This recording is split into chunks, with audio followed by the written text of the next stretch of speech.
Hey guys, Chris Fix here, and my dad's Jag has seen better days. I am downgrading it from daily driver status to project car status because every time I fix something on this car, something else breaks, and it's just a never-ending chain of working on this car. It's becoming unreliable. It's been pretty good. For the last couple years, it's been fine. 100,000 miles, it's been running A-okay, but all of a sudden, things are just stacking up on top of each other, and there's a bunch of stuff broken with it. So I really need to find something reliable that my dad could daily drive. I'm getting sick of working on this car, and let me show you what I mean.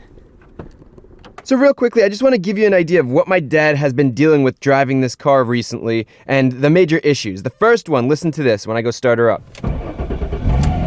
So first, I don't know if you could hear it, that starter, there's a bearing in there and the bearing is shot. You could hear it just scream when it goes to engage the flywheel. The next thing that you probably notice is there is a check engine light on the dash. This check engine light is for a bad oxygen sensor. I replaced 3 of them, that's the last one. And the other thing is, there's an evap leak, which is really hard to trace. I did trace it, and all the smoke was coming out of here, the gas cap. Now you would think, okay, just replace the old gas cap. I did. This is a brand new gas cap, and unfortunately, this whole filler neck has to be replaced. For whatever reason, this is distorted and it's allowing fumes to come out, which means it won't pass emissions. I did get it to pass emissions by taking a balloon and stretching the balloon over this. And then right before I got to the DMV, I put the gas cap on and she passed, but that's definitely not the right way to do it. And in order to fix that, I have to replace the entire filler neck from here all the way to the gas tank. So I have to drop the tank. In order to drop the tank, it's just a mess. I think you get the idea. And don't you guys worry, I will make a video on how to make your very own smoke leak detector because they're expensive to buy, and that's how you find leaks like the evap leak, and I'm gonna do something that's inexpensive to make. It's actually really cool, so stay tuned for that. Now the next problem, if you take a quick look, you can see there's more lights on the dash, and that is an ABS light right there. Unfortunately, the ABS light is on because of this bad ABS module, and I have to replace this. But in the meantime, my dad's driving around with this without ABS, which he's like, oh, it's okay, back in the day, no cars had an ABS. But I like ABS because ABS is definitely a very helpful safety feature. And that's not the only safety feature that isn't working. Another one is the headlights. Now you're probably like, Chris, the headlights look like they're both working. And they are, but watch this. You see that projector housing right in there? Well, when you're driving along and you hit a bump, the projector housing moves around, and then if it falls into a spot like this, now you have to use your high beams because this is aimed too low, and I can't have my dad driving around with a car like this. You need your headlights, and you need them to work perfectly. And the sad thing is, it's just these little plastic gears that broke, and it's a design flaw on these Jaguar X types, and it happens to basically all of them. But wait, there's more. For whatever reason, out of nowhere, both rear axles decided to go bad. You can hear them squeaking as the car drives by.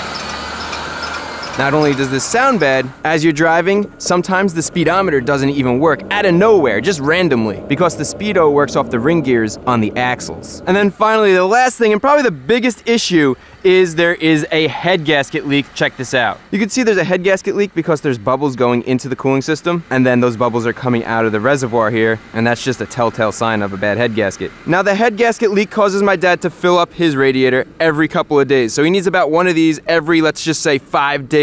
And those of you that live the life of a coolant leak or a head gasket leak know you have to keep coolant in your trunk. And unfortunately, we have to keep actual coolant, not just water, because water will freeze. We live in an area where it gets cold, so it gets expensive and it's a hassle. My dad shouldn't be filling up his car with antifreeze every couple of days. That's just unacceptable. So you guys are probably like, Chris, why don't you fix all this? Why did you let it get this bad? And actually, I didn't let it get this bad. It all happened real quickly. It all started adding up real fast, which is why my dad needs a new car. So today, I got my dad a car, and he has no clue. I cannot wait to surprise him, and I just hope no one is cutting onions when that happens. Now, this isn't any normal car. I got him something that he's had his eyes on, but would never get. It's an all-wheel drive, twin-turbo GT car, and after all my dad's been through to take care of my family, all the sacrifice, and for the past few years, he's let me take over the garage and take over the driveway with project cars and car parts without even hesitating. He's always supported me, and no one is more deserving of this car than him. Now, one thing I want to do before the reveal is change the color of the car to my dad's favorite color, and I won a free wrap last year, so this is the perfect car to do it on, so let's head over to the wrap shop. And here she is, a barely used, perfect condition 2014 Maserati Quattroporte. Anytime we saw one of these on the road, my dad would comment about how nice they look. So instead of getting him another Jaguar X-Type or something like that, I decided to get him something special. So now the car is in good hands and I cannot wait to see the transformation. Now, as we wait for that car to get wrapped, let me tell you guys some of the economics behind this car and also how I got it for such a great deal. Now, the first two questions you guys probably have are, where did I find it and how much did I pay for it? So let me show you. So I found this car using Auto Tempest, and I admittedly spend way too much time on this site looking for new project cars. And what I like about it, instead of searching individual car websites, it searches all of these websites all with one click. So eBay, Cars.com, everything you see there, one click, it'll search for it. So if we scroll down, you can see I have Maserati Quattroporte. For keywords, I put all-wheel drive because we want the all-wheel drive version, not the rear-wheel drive version. 2013 to 2019, which is the newest generation. And then all we have to do is hit search. And boom, check out all these results. It just keeps going and going and going and going. And if you take a look at some of these prices, you're probably thinking, Chris, you're out of your mind. But I'm not. This is the Chris Fix channel, and today I'm gonna show you how to get a $130,000 car for less than $30,000. Check it out. This is the ad for the car that I purchased. He was asking $30,000. I negotiated him down to $26,000, but wait, it gets better. Here's the window sticker of the car I purchased. In 2014, this car was $107,000. So that means in 5 years, this car depreciated $81,000, over 75% of its cost. Now this is where the economics start making sense. Why would you buy a new one when you could buy one a couple years old with 45,000 miles in amazing condition? And when I mean amazing condition, I mean amazing condition. This is a pre-purchase inspection from Maserati. I took it there, $200. They scanned the computer. Their techs who work on these cars all day long looked at all the common issues that they normally find. None of them were wrong. There are new brakes, new tires, everything checked out. They installed new bulbs. So the guy who checked out this car told me that this car is just like a brand new car. It is in amazing condition, and he said he wouldn't hesitate to make an offer on it. And one last thing right here, I just want to show you guys the average price of a brand new car. In 2018, it's $36,000. In 2019, the average price was $37,000. We bought something for more than $10,000 less. And my point is, you could buy a new car, or you could save your money, especially on a luxury car, wait a few years, and you could get a really nice off-lease, in like new condition car for 75% off MSRP. And you won't take that huge depreciation hit. That's the smart way to do it and save a ton of money. So you don't need to be rich to buy a Maserati, you just need to be smart about it. So hopefully that was insightful for you guys. This website is awesome. Thank you Auto Tempest for making it and for supporting the video. If you guys are looking for a used car, go check out the link in the description. I'll link this website. It'll make your life so much easier. Now let's get out of here and go pick up the freshly wrapped Maserati. Now they've had this car for a few days and I cannot wait to see what it looks like after the wrap. Time's running out. The goal is to surprise my dad tomorrow, so let's see what we got. Holy smokes, what a difference! Is this even my car? Look at this thing! Oh man, this is incredible. So here's a before and after. Out with the white and in with the blue. Wow, this color really pops. And you can see all those Italian curves this car has, so much better than with the white. I still can't believe this is the same car. Dude, you killed it! You killed it! Look at this! My dad is gonna love this. This is exactly the blue I envisioned. This is like that Corvette blue. This is 100% so perfect. Non più tra I farfalloni amoroso, notte e giorno di torno girano, delle belle turbando al riposo. Narcisetto a tocino d'amor, delle belle turbando al riposo, Narcisetto a tocino d'amor.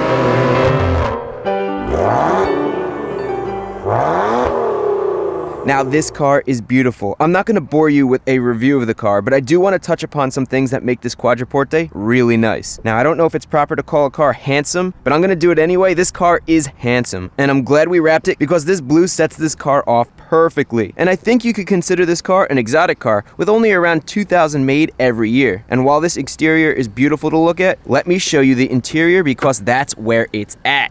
Now this is easily the most comfortable car I've ever driven. It has real Italian leather, none of that fake pleather stuff. And it's important to be comfortable because my dad drives a lot of miles and many hours every week to go to work. Now one thing I want to show you that you might have noticed, the door sills are still white so you could tell it's a wrap, but don't worry, that's gonna change. We were running on a tight timeline so they couldn't wrap the whole thing blue, but I'm taking it back and they're gonna make the whole inside here blue. You can't even tell it's gonna be a wrap. It'll look just like paint. So I just want to mention that real quick. Let's go inside and let me show you the interior. Now sitting inside of this car is nice. It's comfortable, it's modern, it has all the technologies that you would expect in a newer car, and it also has some nice old school Maserati touches like a wood dash. My dad loves wood trim, and this Tanganyika wood looks amazing. Now I really like this shifter setup because it has the drive modes all in one easy to get to location. Right here you could turn your traction control on and off. Right here you could go into manual mode, so you could manually shift the car with the flappy paddles behind the steering wheel.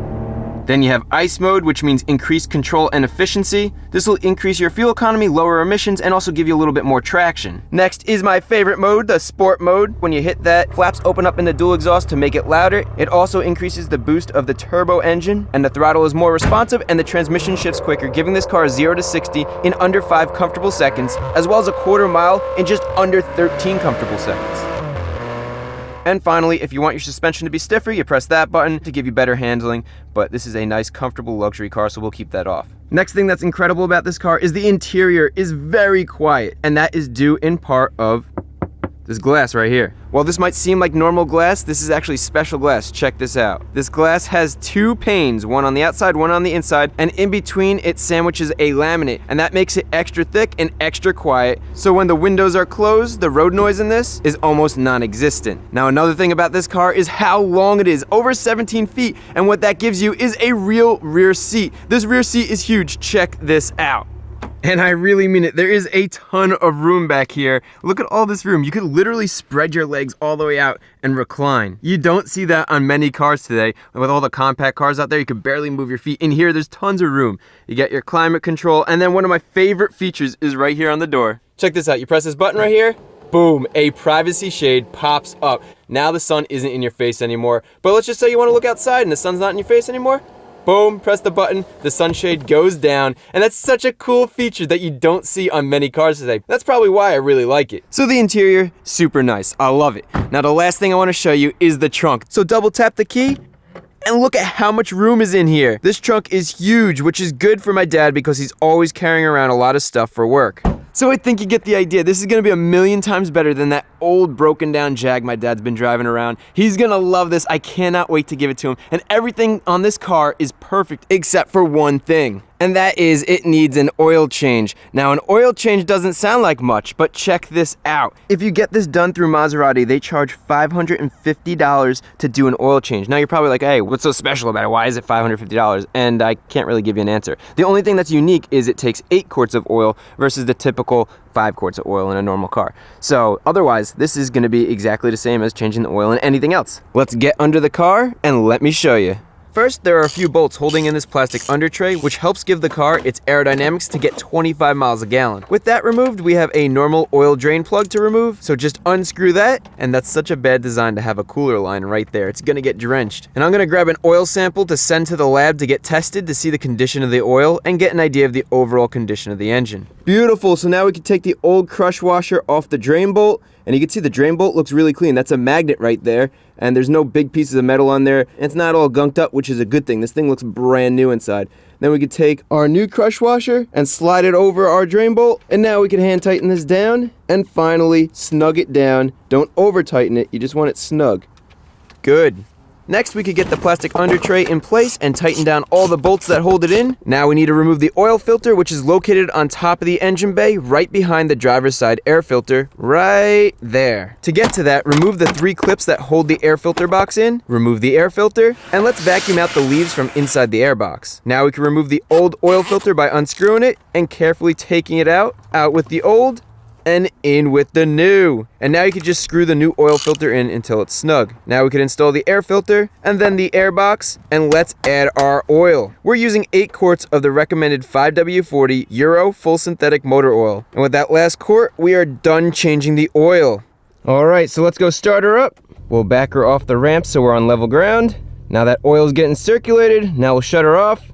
and let's go check the oil dipstick. The moment of truth. Are we filled to the correct level? Perfect, right at the max, and there's nothing to it.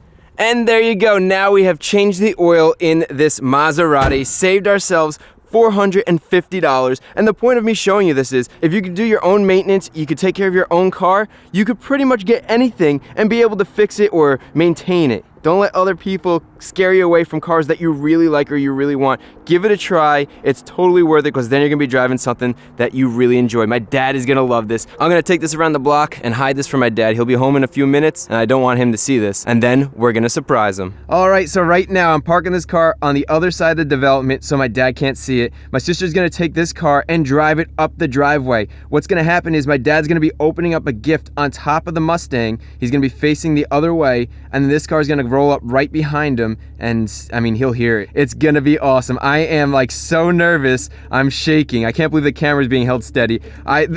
This is the moment. This is it. You do this once in your life, and this is it right now. I am pumped. Here we go. Wish me luck. There's a gift. Where are the keys? In my pocket. There's a gift on the back of the Mustang I want you to open. Now? Yeah.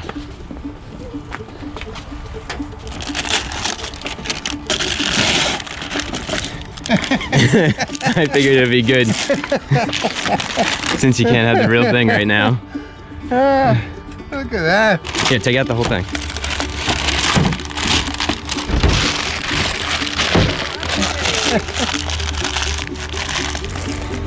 I like the way you can open the doors and everything.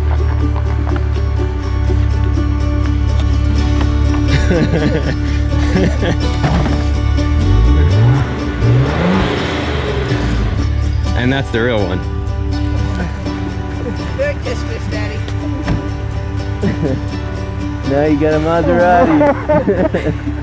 And you see the color? Beautiful.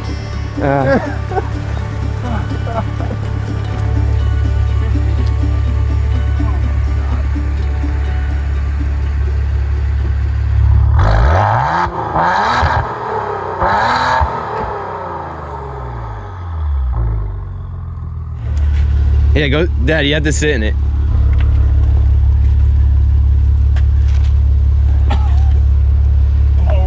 You gotta adjust the seats and everything. Beautiful. So what do you think? I can't believe it. It's gorgeous. I never sat in anything like this. I'll have to show you all the different features and stuff, but it's got an awesome infotainment system. It has all these different modes over here. I mean, it just goes on and on. You got your sunroof that you really like. So I say, how about we close out the video and then let's go for a ride. Sounds like a good idea. Can you gotta close it tell out? me how to do everything, though. I don't even know how to shift this thing yet. Don't worry, it'll be easy. If you like the video, give it a thumbs up. If you're not a subscriber, think about subscribing. I know I watch the videos, and of course it's my son, so I'm partial, but there's a lot of good information and a lot of things that help you do things yourself and save money. And just out of curiosity, in the comments section, if you'd like, you could put down what you think your dream car would be, and I'd like to see that and hear everybody's opinions. All right, so there you go. You heard my dad. In the comment section below, let me know what your dream car is. This is so cool. It's so awesome to be able to do something like this, and you only get to do something like this once in your life. So I really appreciate for all the support, guys. Stay tuned for some awesome how-to videos coming up.